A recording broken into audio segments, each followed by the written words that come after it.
नमस्ते बच्चों, कैसे हैं आप सब। आज हम हिंदी साहित्य के इतिहास में छायावादी युग का गद्य साहित्य, जिसमें निबंध, समालोचना, जीवनी और आत्मकथा विधा का अध्ययन करेंगे। तो पहला प्रश्न है, छायावादी युग के प्रमुख निबंधकार कौन हैं। छायावादी युग के सबसे प्रमुख निबंधकार हैं आचार्य रामचंद्र शुक्ल। शुक्ल जी के निबंध किस नाम से संकलित हैं। उनके निबंध चिंतामणि नामक ग्रंथ में, और वो भी 2 भागों में संकलित है। शुक्ल जी के चिंतामणि भाग 1 में किस प्रकार के निबंध संकलित हैं। शुक्ल जी के चिंतामणि जो संकलन है 2 भागों में, उसमें से पहले भाग में मनोविकार विषयक, साहित्य सिद्धांत विषयक और साहित्यालोचन विषयक निबंध संग्रहित हैं। शुक्ल जी ने किन मनोविकारों पर निबंध लिखे। शुक्ल जी ने उत्साह, श्रद्धा, भक्ति, करुणा, लज्जा, ग्लानि, लोभ, प्रीति, ईर्ष्या, भय आदि भावों का अत्यंत गंभीरता से विश्लेषण किया है। मतलब इन मनोविकारों पर उन्होंने निबंध लिखे हैं, बहुत ही गंभीर निबंध लिखे हैं। आचार्य शुक्ल जी के निबंधों से उनका कैसा व्यक्तित्व अभिव्यक्त होता है। शुक्ल जी के ये जो निबंध पढ़ेंगे हम, उनसे हमें पता चलता है कि उनका व्यक्तित्व कैसा था। उससे उनका विशद पांडित्य, मतलब बहुत विद्वान थे, प्रौढ़ चिंतन था, सूक्ष्म विश्लेषण क्षमता थी और व्यापक अनुभव था, ये अभिव्यक्त होता है। उनके निबंधों की भाषा कैसी है। उनके निबंधों की भाषा प्रांजल साहित्यिक भाषा है। ललित निबंध लिखने वाले साहित्यकारों के नाम बताइए। ललित निबंध लिखने वाले साहित्यकार हैं गुलाब राय, पदुमलाल पुन्नालाल बख्शी, शांतिप्रिय द्विवेदी, शिव पूजन सहाय, बेचन शर्मा उग्र, रघुवीर सिंह और माखनलाल चतुर्वेदी। ये ललित निबंध लिखने वाले साहित्यकार हैं। गुलाब राय द्वारा लिखे निबंध संग्रहों के नाम बताइए। उनके जो निबंध हैं, निबंध संग्रह हैं, उनके नाम हैं ठलुआ क्लब, फिर निराशा क्यों, मेरी असफलताएं आदि संग्रह गुलाब राय के हैं, जिनमें कुछ श्रेष्ठ व्यक्तिगत निबंध संकलित हैं। गुलाब राय के ललित निबंधों की जानकारी दीजिए। मेरा मकान, मेरे नापिताचार्य, मेरी दैनिकी का एक पृष्ठ, प्रीति भोज आदि उनके ललित निबंध हैं, जो ललित निबंधों की सभी विशेषताओं से युक्त है। ललित निबंध भावनात्मक और विचारात्मक दोनों का ही समन्वय होता है। मतलब भावना और विचारों का समन्वय होता है। बड़े ही रुचिकर होते हैं और बड़े हल्के फुल्के विषय होते हैं। पदुमलाल पुन्नालाल बख्शी के निबंध संग्रह का नाम बताइए। उनके निबंध संग्रह का नाम है पंचपात्र, जिसमें उनके लिखे व्यक्तिगत निबंध हैं।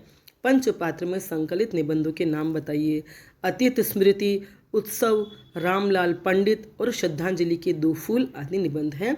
व्यक्तिगत निबंध से तात्पर्य है उनके व्यक्तिगत विषय वस्तु से संबंधित या व्यक्तिगत भावों और विचारों से संबंधित। इन व्यक्तिगत निबंधों में लेखक की भावुकता, आत्मीयता और व्यंग्यपूर्ण प्रतिक्रिया का समन्वय मिलता है। छायावाद युग में समालोचना साहित्य के परिष्कार और परिमार्जन करने का श्रेय किसे प्राप्त है। आचार्य रामचंद्र शुक्ल जी को। शुक्ल जी की पहली सैद्धांतिक आलोचना कृति जो इस युग में प्रकाशित हुई, मतलब छायावादी युग में प्रकाशित हुई, उसका नाम बताइए। उसका नाम है काव्य में रहस्यवाद। शुक्ल जी ने अपने किस ग्रंथ में रस विवेचन को मनोवैज्ञानिक आधार प्रदान किया। रस मीमांसा में। काव्य में अभिव्यंजनावाद आलोचना ग्रंथ के लेखक कौन हैं। लक्ष्मी नारायण सुधांशु। डॉक्टर राम कुमार वर्मा द्वारा लिखी समालोचनाओं के नाम बताइए। आलोचना दर्श और साहित्य समालोचना, ये जो समालोचनाएं हैं वे राम कुमार वर्मा द्वारा लिखी गई हैं। इस काल में सिद्धांत या लक्षण ग्रंथों की रचना क्यों की गई। इस काल में जो सिद्धांत और लक्षण ग्रंथ रचे गए, उनकी रचना किससे की गई। संस्कृत काव्य शास्त्र का परिचय देने के लिए। इस युग में लिखे गए सिद्धांत या लक्षण ग्रंथों के और आलोचकों के नाम बताइए। तो इस युग में जो सिद्धांत या लक्षण ग्रंथ लिखे गए, उनके नाम और उनके लिखने वालों के नाम हैं। जगन्नाथ प्रसाद भानु ने रस रत्नाकर और अलंकार दर्पण नामक लक्षण ग्रंथ लिखे। गुलाब राय ने नवरस लिखा। विश्वनाथ प्रसाद मिश्र ने काव्यांग कौमुदी और भगवान दीन ने व्यंग्यार्थ मंजूषा लिखी। राम शंकर शुक्ल रसाल जी ने अलंकार पीयूष और श्याम सुंदर दास ने रूपक रहस्य लिखा। ये सैद्धांतिक आलोचनाएं हैं। मतलब इनमें रसों के बारे में, काव्यांगों के बारे में, अलंकारों के बारे में विस्तृत जानकारी दी गई है। प्रायोगिक आलोचनाओं में बिहारी सतसई की भूमिका किसने लिखी? मतलब सैद्धांतिक आलोचनाएं तो उपयुक्त जो मैंने अभी नाम बताए हैं, और ये प्रायोगिक या व्यवहारिक आलोचनाएं ये हैं जिनमें बिहारी सतसई की भूमिका नाम से जो आलोचना है वो किसने लिखी? पद्म सिंह शर्मा ने। देव और बिहारी आलोचना किसने लिखी? कृष्ण बिहारी मिश्र ने। और बिहारी और देव आलोचना किसने लिखी? भगवान दीन ने। इस समय मतलब इस युग में देव और बिहारी को लेकर के बहुत ही विवाद था कि दोनों में से कौन कवि श्रेष्ठ है। तो अपने अपने मतानुसार इन्होंने इनकी आलोचनाएं लिखी, जिनमें देव और बिहारी, बिहारी और देव दोनों ही अलग अलग आलोचनाएं हैं। आचार्य शुक्ल जी की व्यावहारिक आलोचनाओं के नाम बताइए। तुलसी ग्रंथावली, गोस्वामी तुलसीदास, जायसी ग्रंथावली, भ्रमर गीत सार और हिंदी साहित्य का इतिहास आदि व्यावहारिक आलोचनाएं हैं। इनमें तुलसी जी के ग्रंथों का, गोस्वामी जी, तुलसीदास जी और जायसी के ग्रंथ और भ्रमर गीत की आलोचनाएं लिखी गई हैं। और हिंदी भारत साहित्य का इतिहास तो उन्होंने इतना विस्तृत और विशद विवेचन करके लिखा है, जो आज हमारे हिंदी साहित्य के अध्ययन का, हिंदी साहित्य के विकास, मतलब हिंदी साहित्य के सारे युगों के बारे में जितने भी उसकी विषय वस्तु सबके पढ़ने के लिए हमारा आधार बना हुआ है।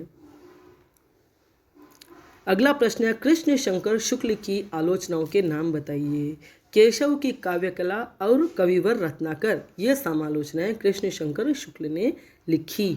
विश्वनाथ प्रसाद मिश्र की आलोचनाएं कौन सी हैं बताइए।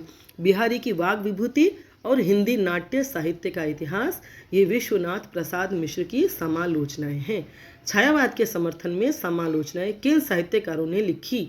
छायावाद के समर्थन में नंद दुलारे वाजपेयी, अवध उपाध्याय, कृष्णदेव प्रसाद गौड़, शांति प्रिय द्विवेदी, नगेंद्र पंत और जयशंकर प्रसाद आदि ने समालोचनाएं लिखी। काव्य और कला तथा अन्य निबंध पुस्तक किसने लिखी? प्रसाद जी ने। इसकी भूमिका में उन्होंने छायावाद को महत्व दिया। सांध्य गीत के रचयिता कौन है? महादेवी वर्मा। इस पुस्तक में भी उन्होंने, मतलब सांध्य गीत की भूमिका में इन्होंने भी छायावाद का समर्थन किया है और छायावाद को महत्व दिया है। छायावाद के समर्थ आलोचक नंद दुलारे वाजपेयी ने किस बृहत त्रयी की घोषणा की? नंद दुलारे वाजपेयी जी ने प्रसाद, निराला और पंत, इन तीनों पर 1931 में अलग अलग 3 निबंध लिखकर छायावाद की बृहत त्रयी की घोषणा की। मतलब ये छायावाद के बड़े या महान 3 कवि हैं, साहित्यकार हैं। शांति प्रिय द्विवेदी जी ने कौन कौन से आलोचना ग्रंथ लिखे? उन्होंने हमारे साहित्य निर्माता, कवि और काव्य और साहित्य की ये 3 आलोचना ग्रंथ लिखे। सुमित्रा नंदन पंत नामक पुस्तक किसने लिखी? सुमित्रा नंदन पंत नामक पुस्तक नगेंद्र जी ने 1938 में लिखी। छायावादी युग में किन महापुरुषों पर जीवनियाँ लिखी गई? इस युग में विशेष रूप से राष्ट्रीय नेताओं पर जीवनियाँ लिखी गई।